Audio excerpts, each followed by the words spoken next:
शहर के बीचों बीच एक पुराना घड़ी टावर था, जिसकी चोटी पर एक चमकता हुआ रत्न लगा था।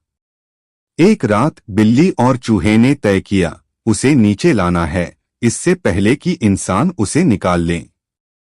बिल्ली तेजी से दीवार चढ़ने लगी और चूहा अंदर की सीढ़ियों से ऊपर गया। ऊपर पहुंचकर उन्होंने देखा, रत्न के पास एक झूलता हुआ बड़ा पेंडुलम था, जो हर सेकंड उन्हें गिरा सकता था। बिल्ली ने सही समय देखकर छलांग लगाई, रत्न को पकड़ा और चूहे को थमा दिया। चूहा फुर्ती से नीचे भागा और बिल्ली ने आखिरी पल में कूदकर बाहर का रास्ता पकड़ लिया। नीचे पहुंचते ही दोनों ने रत्न को एक पुराने पेड़ की जड़ में छुपा दिया और साथ बैठकर रात के आसमान में चमकते तारों को देखते रहे।